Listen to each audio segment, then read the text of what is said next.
Hi guys, நான் உங்கள் விக்னேஷ். இது எட்டனம் மொபைல் சர்வீஸ். இன்றைக்கான வீடியோவில் பார்த்தீங்கன்னாக்கா நம்மக்கிட்ட ரியல்மி 7i நெட்வொர்க் இஷ்யூவில் வந்திருக்கு. இது ஆல்ரெடி வேறு ஒரு ஷாப்பில் வந்து சர்வீஸ் பண்ணியிருக்காங்க. ஸோ நெட்வொர்க் ஐசியில் வந்து 4GPA 2G 3GPA இது எல்லாமே சேஞ்ச் பண்ணியிருக்காங்க. சேஞ்ச் பண்ணியும் நெட்வொர்க் இஷ்யூ வந்து சார்ட் அவுட் ஆகலான்னு சொல்லிட்டு நம்மக்கிட்ட வந்திருக்கு.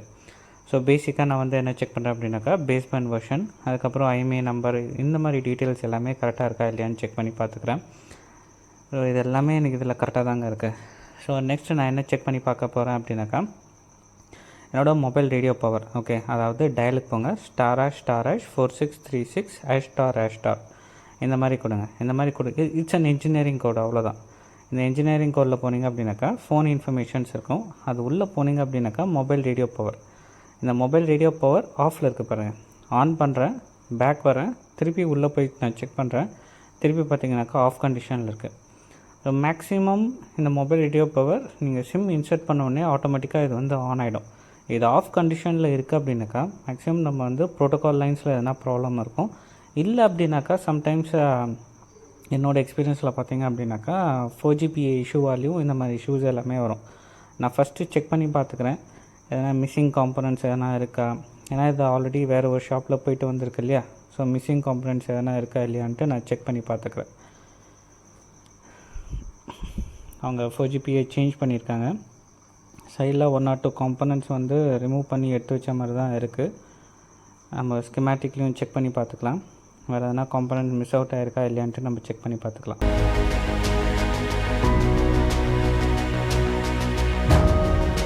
நெட்வொர்க் செக்ஷனில் நீங்கள் ஒர்க் பண்ணும்போது ரொம்ப கேர்ஃபுல்லாக ஒர்க் பண்ணுங்கள். நீங்கள் ஸ்ட்ரைட்டாகவே நீங்கள் வந்து டயோட் வேல்யூஸ் எல்லாமே போய் செக் பண்ணி பார்த்தீங்க அப்படின்னாக்கா, especially signal lines. Okay, signal லைன்ஸில் வந்து பார்த்திங்கனாக்கா உங்களுக்கு எஃப்எல் வந்து பேரலல் கனெக்ஷன், அதாவது ஒரு பக்கம் கிரவுண்டு ஒரு பக்கம் ப்ளஸ் லைன் மாதிரி கணக்கு. ஓகே, ஸோ பேரலல் கனெக்ஷனில் கொடுத்துருப்பாங்க. கெப்பாசிட்டர்ஸ் வந்து சீரீஸில் இருக்கும். ஸோ நீங்கள் என்ன நினைப்பீங்க அப்படின்னாக்கா எல்லாமே இது வந்து கிரவுண்ட் ஆகிட்டுருக்குன்னு சொல்லிட்டு எல்லாமே ரிமூவ் பண்ணிவிடுவீங்க. இல்லைனாக்கா வோல்டேஜ் இன்ஜெக்ட் பண்ணி ஷார்ட் பண்ணும்போது அந்த எஃப்எல் வந்து ஓப்பன் ஆகிடும். ஓகே, ஸோ இதுதான் மேக்ஸிமம் கேசஸ் நடக்கும் உங்கள் நெட்வொர்க் செக்ஷனில். எப்போவுமே உங்கள் வோல்டேஜ் லைன்ஸில் பார்த்தீங்க அப்படின்னாக்கா கெப்பாசிட்டர்ஸ் பேரலல் லைன்ஸில் இருக்கும்.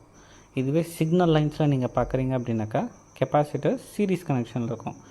இப்போ நெட்வொர்க் செக்ஷன் எடுத்திங்கனாக்கா ஆர்எஃப் சிக்னல் நம்ம சொல்லணுமா, ரேடியோ ஃப்ரீக்வன்சி. அப்போ உங்கள் கெப்பாசிட்டர்ஸ் எல்லாமே சீரீஸ் கனெக்ஷனில் இருக்கும். அதே மாதிரி ஆடியோ செக்ஷனில் வந்து பார்த்திங்கனாக்கா உங்கள் கெப்பாசிட்டர்ஸ் சீரீஸ் கனெக்ஷனில் இருக்கும். எனக்கு இந்த இடத்துல பார்த்திங்கனாக்கா எஃப்எல் இருக்க வேண்டிய இடத்துல அவங்க எஃப்எல் வைக்கல, வேறு ஏதோ சம் அதர் கெப்பாசிட்டர்ஸாக ரீப்ளேஸ் பண்ணியிருக்காங்க. ஸோ நம்ம என்ன பண்ணுவோம் அப்படின்னாக்கா அந்த இடத்துல என்ன காம்பனண்ட் இருக்கணுமோ அந்த காம்பனண்ட்டை வேறு ஒரு டோனர் போர்ட்லேருந்து ரிமூவ் பண்ணிவிட்டு நம்ம ரீப்ளேஸ் பண்ணலாம். இது கொஞ்சம் லென்த்தான வீடியோ தான், பட் நீங்கள் ட்ரை பண்ணி ஃபுல் வீடியோவாக பாருங்கள்.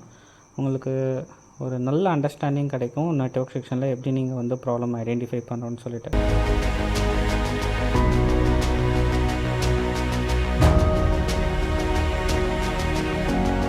அதே மாதிரி நீங்கள் டபுள் சைடட் காயில்ஸ் வைக்கும் போது நீங்கள் ஸ்கிமேட்டிக் பார்க்கும்போது பிளாக் ஒரு சைடு ஒயிட் ஒரு சைடு. ஸோ இதுதான் நீங்கள் டைரக்ஷன் எடுத்துக்க தேவையில்ல. ஸோ இது நீங்கள் எந்த டைரக்ஷனில் வேணாலும் நீங்கள் வைக்கலாம், அது ஒன்றும் தப்பு கிடையாது. ஓகே, மிஸ்ஸிங்கான காம்பனன்ட்ஸ் எல்லாமே ரீப்ளேஸ் பண்ணியாச்சு. வேறு எதுனா காம்பனன்ட்ஸ் எதனா மிஸ் அவுட் ஆகிருக்கான்னு நான் ஒரு வாட்டி செக் பண்ணிக்கிறேன்.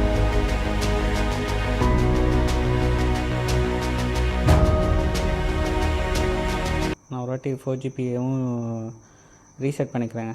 ஏன்னா அது ஆல்ரெடி வந்து அப்சைட் டவுன் உட்காந்த மாதிரி எனக்கு இருக்குது. ஸோ அதனால் கரெக்டாக ரீப்ளேஸ் பண்ணி நான் வச்சுக்கிறேன். இப்போ நம்ம க்ளீன் பண்ணிவிட்டு இப்போ நம்ம திருப்பி போட்டு செக் பண்ணி பார்க்கலாம். திருப்பி போட்டாலும் எனக்கு நோ சர்வீஸ் தான் வருது. அட்லீஸ்ட் நம்மளுக்கு வந்து மொபைல் ரேடியோ பவர் ஆன் கண்டிஷனில் இருக்கா இல்லை ஆஃப் கண்டிஷனில் இருக்கான்னு சொல்லிவிட்டு நம்ம செக் பண்ணி பார்த்துக்கலாம். Again dial ***4636###.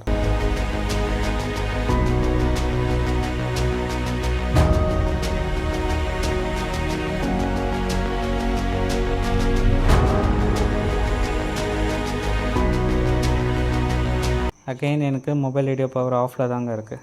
ஆன் பண்ணுறேன், திருப்பியும் பேக் வரேன், திருப்பி உள்ளே போய் பார்க்குறேன். அகைன் மொபைல் ரேடியோ பவர் ஆஃபில் தான் இருக்குது. அப்போ எனக்கு இன்னும் ப்ராப்ளம் சார்ட் அவுட் ஆகலை. இங்கே பாருங்கள், இது ஆல்ரெடி வந்தது வந்து பார்த்திங்கனாக்கா நோ சர்வீஸ் இஷ்யூ. இந்த இஷ்யூ நம்ம சார்ட் அவுட் பண்ணாலும் ஆல்ரெடி வேறு ஒரு ஷாப்புக்கு போயிட்டு வந்திருக்கு இல்லையா, அவங்க ஒரு எக்ஸ்ட்ரா இஷ்யூவை க்ரியேட் பண்ணியிருக்காங்க. மேக்ஸிமம் நீங்கள் ஒர்க் பண்ணும்போது உங்களுக்கு 100% கான்ஃபிடென்ட் இருக்குது அப்படின்னாக்கா அந்த போர்டில் நீங்கள் தைரியமாக இருங்க. உங்களால் 100% என்னால் ஒர்க் பண்ண முடியல, காம்பனன்ட்ஸ் நாலேஜ் எனக்கு ப்ராப்பராக இல்லை அப்படின்னாக்கா அதில் ஒர்க் பண்ணாதீங்கன்னு தான் என்னோடய அட்வைஸ். ஓகே, ஏன்னா உங்களால் முடியல அப்படின்னாக்கா அட்லீஸ்ட் வேறு ஒரு டெக்னீஷியன் கைக்கு போச்சு அப்படின்னாக்கா அவங்களால ஒர்க் பண்ண முடியணும். நீங்களும் அதில் கொலாப்ஸ் பண்ணிவிட்டு வேறு ஒரு டெக்னீஷியன் கிட்டே போகும்போதும் கொலாப்ஸ் ஆச்சு அப்படின்னாக்கா கடைசியில் கஸ்டமருக்கு செட்டு ரெடியாகாமல் தான் போகும்.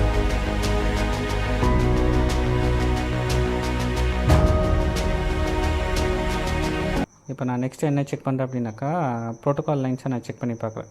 So protocol lines in the sense, இப்போ நெட்வொர்க் ஸ்டேஷனில் பார்த்தீங்கன்னா RFFE ப்ரோட்டோகால்ஸ் வரும். RFFE data and clock lines, என்னோட 4GPA 2G 3GPA and network ISIS இது எல்லாமே கரெக்டாக இருக்கா இல்லையா நான் செக் பண்ணி பார்த்துக்குறேன். இதுக்கு நான் போனியோ தான் யூஸ் பண்ணுறேன்.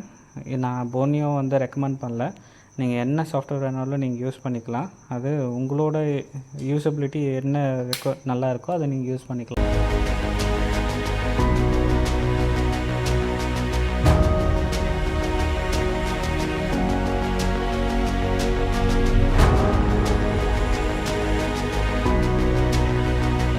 என்னோடய 4GPA சைடில் எல்லாமே RFFE ப்ரோட்டோகால் லைன்ஸு கரெக்டாக இருக்குது. ஸோ நெக்ஸ்ட்டு என்னோடய 2G 3G PA சைட்ஸில் நான் செக் பண்ணி பார்க்குறேன். நான் பிட்மேப்பே யூஸ் பண்ணிக்கிறேன். ஏன்னா இந்த மாடலுக்கு பார்த்தீங்கன்னாக்கா ஸ்கிமேட்டிக் இருக்காது. ஸோ நீங்கள் என்ன பண்ணலாம் அப்படின்னாக்கா டயோடா டேப் உள்ளே போனீங்க அப்படின்னாக்கா ஐசி ஆன் போர்டு இருக்கும். ஐசியோட பின் அவுட்ஸை கிளியராக மென்ஷன் பண்ணியிருப்பாங்க. ஸோ அதை நீங்கள் யூஸ் பண்ணி நீங்கள் செக் பண்ணிக்கலாம். இங்கே கொடுத்துருக்காங்க பாருங்கள். ஆக்சுவலாக என்னோடய 4G ஐசியும் 2G 3G ஐசிக்கும் சேம் RFFE ப்ரோட்டோக்கால் லைன் தான் வருது. And 4G okay, 2G 3G okay. So next வந்து பார்த்திங்க அப்படின்னாக்கா என்னோடய நெட்வொர்க் ஐசிக்கு டெடிக்கேட்டடாக அதுக்கு ஒரு RFFE ப்ரோட்டோக்கால் லைன்ஸ் கொடுத்துருப்பாங்க. ஸோ இப்போது நம்ம அதை செக் பண்ணி பார்க்கலாம். இப்போது இதில் ஐசி ஆன் டயோடில் பார்த்திங்கனாக்கா இதுக்கு கொடுக்கவே இல்லை.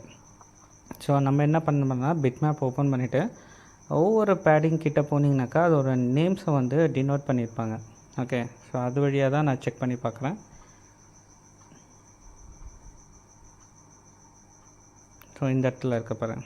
ஓகே, ஸோ இதுதான் என்னோடய RFFE ப்ரோட்டோக்கால் லைன்ஸு. இப்போ நம்ம செக் பண்ணி பார்க்கலாம். ஸோ அதுக்கு முன்னாடி நான் நெட்வொர்க் ஐசியை ரிமூவ் பண்ணிவிட்டு ஸோ பேடிங்கை க்ளீன் பண்ணிக்கிறேன்.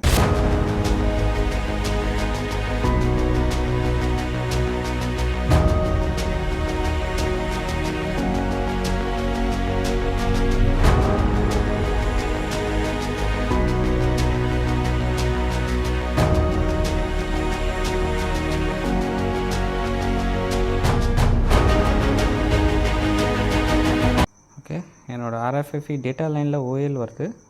என்னோடய RFFE clock line okay almost எனக்கு வந்து 400 டயோடு வேல்யூ வருது. RFFE கிளாக் லைன் எனக்கு டயோடு வேல்யூ வருது. RFFE டேட்டா வந்து எனக்கு OL வருது. ஓகே, ஸோ இந்த லைன் பார்த்தீங்கன்னாக்கா directly connected to CPU. So நம்ம என்ன பண்ணுவோம் அப்படின்னாக்கா நம்ம CPU ரீபால் பண்ணி நம்ம அகைன் செக் பண்ணிவிட்டு நம்ம செக் பண்ணி பார்க்கலாம்.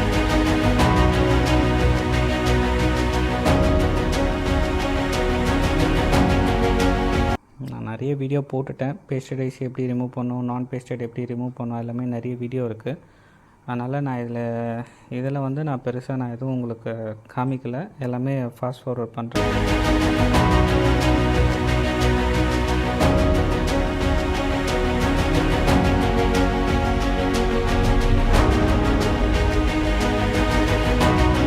நம்மளோட நவம்பர் பேட்ச் பார்த்திங்கனாக்கா சக்ஸஸ்ஃபுல்லாக ரன் ஆகிட்டுருக்கு. ஸோ இந்த வீடியோ பார்க்குறவங்க நீங்கள் மொபைல் சர்வீஸ் நல்லா பழகணும்னு நினைக்கிறீங்க அப்படின்னாக்கா நம்ம டிசம்பர் 9 புதிய பேட்ச் ஆரம்பிக்குது. நீங்கள் யாரா ஜாயின் பண்ணணும்னு நினச்சிங்கனாக்கா டிஸ்கிரிப்ஷனில் நம்பர் கொடுக்குறேன், அதுக்கு காண்டாக்ட் பண்ணுங்கள். அதே மாதிரி இந்த வீடியோ பார்த்துட்டு இருக்கவங்க மொபைல் கடை ஆல்ரெடி நான் வச்சுருக்கேன், எனக்கு வந்து ஐசி லெவலில் தெரிஞ்சிருக்கணும் அது மாதிரின்றீங்களா, கீழே இருக்க நம்பரை கான்டாக்ட் பண்ணுங்கள். உங்கள் ஐசி லெவலில் எப்படி என்னன்னு சொல்லிட்டு ஒரு சப்ஜெக்ட் வச்சுருக்கோம், அது உங்களுக்கு ஷேர் பண்ணுறேன் பாருங்கள். அது வந்து பார்த்தீங்கன்னா 15 days கோர்ஸ் எடுக்கிறாங்க. இல்லை எனக்கு ஐசி லெவல்லாம் தெரியும், ப்ரோக்ராம் லெவலில் வேணும், UFS ப்ரோக்ராம் பண்ணோம், EMC ப்ரோக்ராம் பண்ணோம், ஒரு ப்ரோக்ராமிங் லெவலில் நான் வந்து சாஃப்ட்வேரில் புதுசாக லேட்டஸ்ட் என்னென்ன சாஃப்ட்வேர் ப்ராப்ளம் வருதோ, லேட்டஸ்ட் கடைசியாக என்னென்ன ப்ராப்ளம் வந்திருக்கோ அந்தளவுக்கு நான் கற்றுக்கணுன்னா 7 days கிளாஸ் எடுக்கிறோம். அதுக்கு வந்து பார்த்தீங்கன்னா அட்ஜஸ்ட் பண்ணுறோம். அது வேணும்னாலும் நீங்கள் கீழே இருக்கிற நம்பர் கான்டாக்ட் பண்ணுங்கள். அது டீட்டெயில்ஸ் என்னென்ன கோர்ஸ்னு சொல்லிட்டு அனுப்புகிறேன். இந்த மாதிரி வீடியோ பார்த்துட்டே இருந்தால் நம்ம அடுத்த கட்டத்துக்கு மூவ் ஆக முடியாது. வீடியோ பார்த்துட்டு இருக்க யாராக இருந்தாலும் ஜஸ்ட் ஒரு மிஸ் கால் கொடுங்க, இல்லை ஒரு கால் பண்ணுங்கள். CPU or any other IC நீங்கள் ப்ளேஸ் பண்ணதுக்கு முன்னாடி உங்களால் எவ்வளோ மேக்ஸிமம் பர்ஃபெக்டாக க்ளீன் பண்ண முடியுமோ அதை பண்ணிவிடுங்க. நீங்கள் நிறைய வாட்டி நீங்கள் பண்ணும்போது பார்த்தீங்கன்னாக்கா CPU இருக்கோ இல்லை ஏதோ ஒரு ஐசியோ பார்த்தீங்கன்னாக்கா சிங்கிள் அட்டெம்ப்டில் சக்ஸஸ் ஆகாது. ஏன் அப்படின்னாக்கா பர்ஃபெக்ட் க்ளீனிங் இருக்காது. நீங்கள் எவ்வளோக்கு எவ்வளோ நீட்டாக பண்ணுறீங்களோ அவங்களுக்கு அவ்வளோக்கு எவ்வளோ ஃபஸ்ட் அட்டெம்ப்ட்லேயே சக்ஸஸ் ஆகிடும்.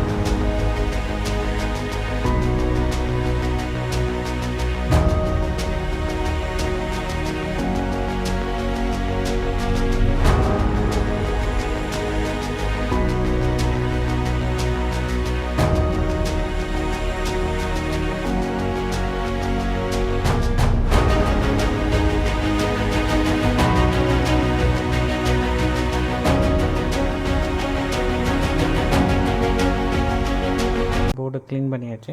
இப்போ CPU க்ளீன் பண்ண ஸ்டார்ட் பண்ணலாம். ஆண்ட்ராய்டு மாஸ்டர் கோர்ஸ் ஸ்டார்ட் ஆகுது. ஸோ இந்த கோர்ஸ் யாருக்குன்னு பார்த்தீங்கன்னாக்கா ஒரு பேசிக் லெவல் யாருக்குமே கிடையாது. ஆல்ரெடி வந்து ஒரு கடை வச்சுட்டு ஒரு பேசிக் லெவல் பண்ணிகிட்டு இருக்கோங்க. ஸோ இந்த கோர்ஸில் நம்ம என்னெல்லாம் சொல்லி தருவோம் அப்படின்னாக்கா ஐசி ரீபாலிங் வரும், pasted IC, non pasted IC, CPU reballing in universal stencil. இதில் நிறைய ட்ரிக்ஸ் இருக்குது. ஈஸியாக எவ்வளோ ஹீட் நம்ம வைக்கணும், நீங்கள் என்ன டைப் ஆஃப் ப்ளோயர் யூஸ் பண்ணுறீங்களோ அதுக்கு எவ்வளோ ஹீட் வைக்கணும், எவ்வளோ டைமிங்கில் நம்ம எடுக்கணும், என்ன டைப் ஆஃப் டூல்ஸ் நீங்கள் யூஸ் பண்ணணும், சிஸ்டமேட்டிக் நாலேஜ் இருக்கும். ஸோ இதில் வந்து பார்த்தீங்கன்னாக்கா மேக்ஸிமம் உங்களுக்கு வந்து ஹார்ட்வேர் சொல்யூஷன் ரொம்ப கம்மியாக தான் இருக்கும். செக்ஷன் வைஸ் நம்ம பிரிப்போம். So charging section, lighting section, touch, okay, அதுக்கப்புறம் வைஃபை, நெட்ஒர்க், இதெல்லாம் ஆக்சுவலாக எப்படி ஒர்க் ஆகுது, ஒரு செக்ஷன் எடுத்தோம்னாக்கா அதோட ஒர்க்கிங் எப்படி ஆகுது, அதுக்கு என்னென்ன ப்ரோட்டோகால்ஸ் நம்ம யூஸ் பண்ணுறாங்க, என்னென்ன ப்ராப்ளம்ஸ் அதில் வரும், இதெல்லாமே உங்களுக்கு டீப் லெவல் நாலேஜாக ஸ்கெமேட்டிக்கில் உங்களுக்கு எக்ஸ்பிளைன் பண்ணுவோம். கீழே இருக்கிற நம்பருக்கு நீங்கள் வாட்ஸ்அப் பண்ணுங்கள். ஓகே, ஸோ ஃபுல் சிலபஸ் உங்களுக்கு நாங்கள் என்லிஸ்ட் பண்ணி உங்களுக்கு நாங்கள் அனுப்பிச்சி விடுவோம். நம்ம யூடியூப் சேனலோட லிங்க்கும் உங்களுக்கு இருக்கும். ஓகே, அதில் நம்ம நிறைய டெக்னிக்கல் வீடியோஸ் போட்டிருக்கோம். அந்த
CPU ரீபால் பண்ணியாச்சு. இப்போ நம்ம போர்டில் ப்ளேஸ் பண்ணிவிட்டு நம்மளுக்கு RFFE data clock line diode வெளியே வருதா இல்லையான்ட்டு நம்ம செக் பண்ணி பார்க்கலாம்.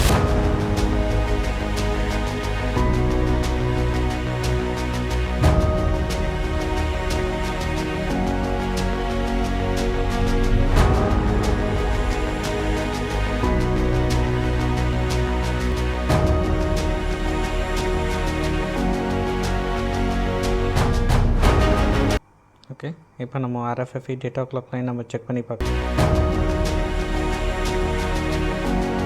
இப்போ நம்மளுக்கு அரௌண்ட் 400 டயோடு வெளியே வருது பாருங்கள்.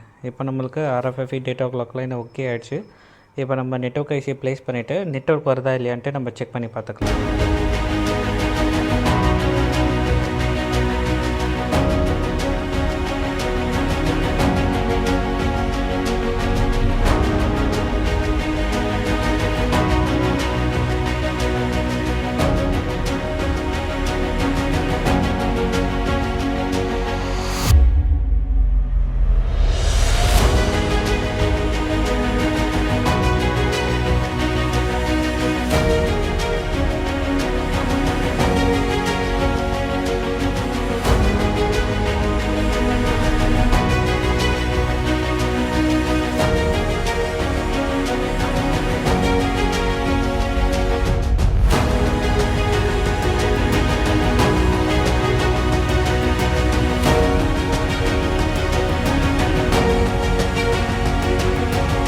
நெட்வொர்க் ஐசியை ப்ளேஸ் பண்ணியாச்சு.